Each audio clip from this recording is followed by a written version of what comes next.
Baik, Assalamualaikum warahmatullahi wabarakatuh. Perkenalkan, nama saya Gigi Bagus Selambang dengan NIM 22073017. Baik, di sini saya akan melakukan wawancara kepada salah seorang guru yang merupakan tugas akhir dari mata kuliah Psikologi Pendidikan. Eh, Baik, bisa diperkenalkan Ibu terlebih dahulu. Assalamualaikum warahmatullahi wabarakatuh. Terima kasih atas kesempatannya. Saya Mega Ayu Adila, salah seorang guru SD dari salah satu SD swasta yang ada di Pekanbaru, Riau, yaitu SD Esa Sejahtera. Pada kali ini, saya diberi kesempatan untuk menjadi narasumber untuk tugas akhir dari salah seorang mahasiswa Universitas Negeri Padang, yaitu Bapak Gigi Bagus Herlambang. Baik, untuk tema dari wawancara ini ialah motivasi dalam belajar. Eh, yang pertama merupakan pengertian motivasi dalam belajar. Menurut Ibu selama Ibu menjadi guru nih, apa sih yang bisa Ibu jelaskan tentang pengertian motivasi dalam belajar? Terima kasih. Menurut saya, berdasarkan kurang lebih 4 tahun saya sudah menjadi guru sekolah, saya mengamati bahwa motivasi belajar pada seorang anak itu adalah keadaan psikologis anak atau keadaan psikologis seseorang di mana dia memiliki rasa yang mendorong untuk seseorang belajar atau mencari pengetahuan dari rasa minat atau keinginan atau rasa ketertarikannya untuk menguasai suatu materi atau keterampilan. Hmm. Baik, selanjutnya Bu, itu merupakan jenis-jenis motivasi dalam belajar Bu.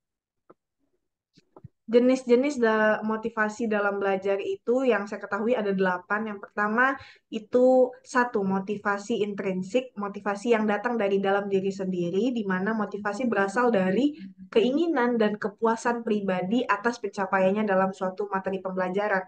Yang kedua ada motivasi ekstrinsik, di mana motivasi yang berasal dari lingkungan sekitarnya, seperti pemberian hadiah atau reward, kemudian hukuman atau semacam pengakuan dari lingkungannya atas apa yang telah ia capai.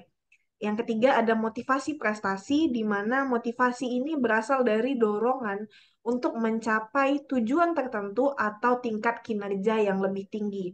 Selanjutnya yang keempat ada motivasi afektif, di mana motivasi ini berasal dari dorongan emosi atau perasaan. Misalnya dari dalam hatinya ia ingin sekali eh, bisa mencapai suatu tujuan pembelajaran, sehingga hasil dari tujuan pembelajaran tersebut dapat membuat orang di sekelilingnya senang, seperti membahagiakan orang tuanya atau membahagiakan gurunya, sehingga guru atau orang tuanya bangga terhadap iya. Kemudian yang kelima ada motivasi sosial, di mana motivasi sosial ini tidak jauh dari motivasi ekstrinsik, berkaitan dengan semacam pengakuan dari orang lain.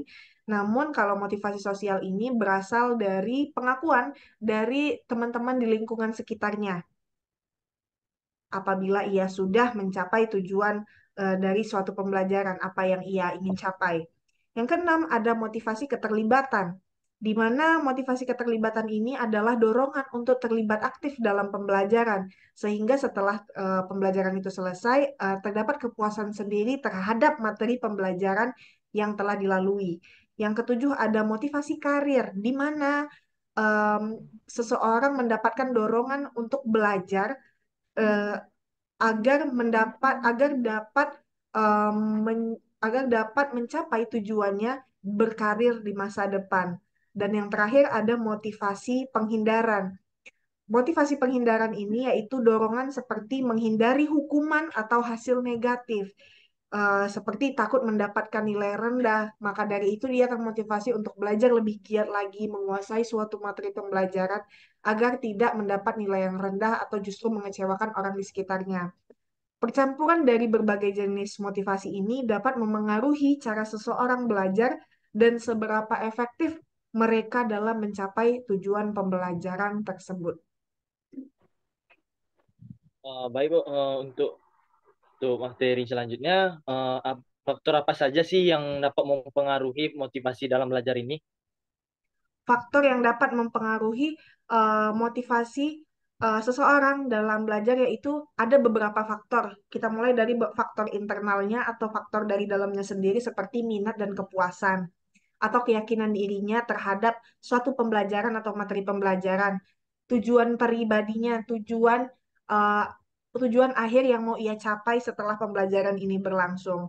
Kemudian yang kedua ada faktor eksternal, di mana faktor eksternal ini seperti dukungan sosial dari lingkungan sekitarnya, balik kayak tadi seperti motivasi ekstrinsik atau motivasi afektif untuk membanggakan orang-orang di sekitarnya, membuat orang-orang di sekitarnya bangga terhadap apa yang ia telah capai, pengakuan dan penguatannya, kemudian lingkungan pembelajarannya, apakah lingkungan pembelajarannya juga menyenangkan.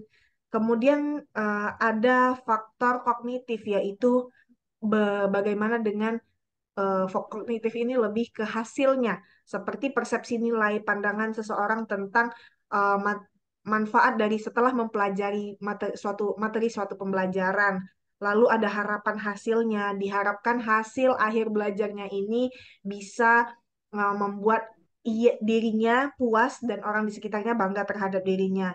Lalu ada faktor emosional yang seperti motivasi afektif tadi, ingin mendapat pengakuan dari orang-orang di sekitarnya, ingin membanggakan orang-orang di sekitarnya, serta faktor personal. Faktor personal ini lebih ke bagaimana dia memiliki prinsip untuk dirinya sendiri dalam memiliki gaya belajar dan preferensi belajarnya.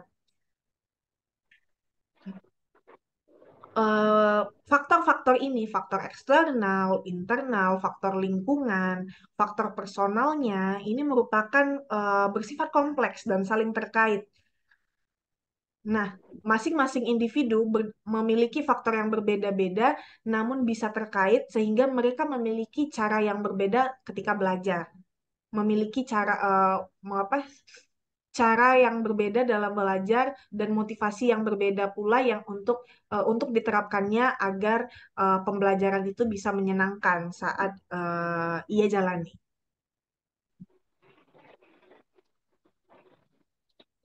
Baik, Bu. Selama Ibu menjadi guru nih, apa saja upaya Ibu sebagai pendidik untuk meningkatkan motivasi belajar pada peserta didik? Um, Berbagai upaya untuk meningkatkan motivasi belajar siswa. Yang pertama, menciptakan lingkungan yang mendukung, seperti mengatur kelas agar nyaman dan memotivasi. Misalnya seperti kita sebelum mau masuk kelas, sebelum mulai pembelajaran, ketika kita memasuki kelas itu memberikan senyuman kepada siswa sehingga mereka senang melihat, oh, mood gurunya senang loh, mood gurunya bahagia ketika ingin mengajarkan sesuatu, membuat suasana pembelajaran yang positif dan inklusif, terus memberikan penguatan positif.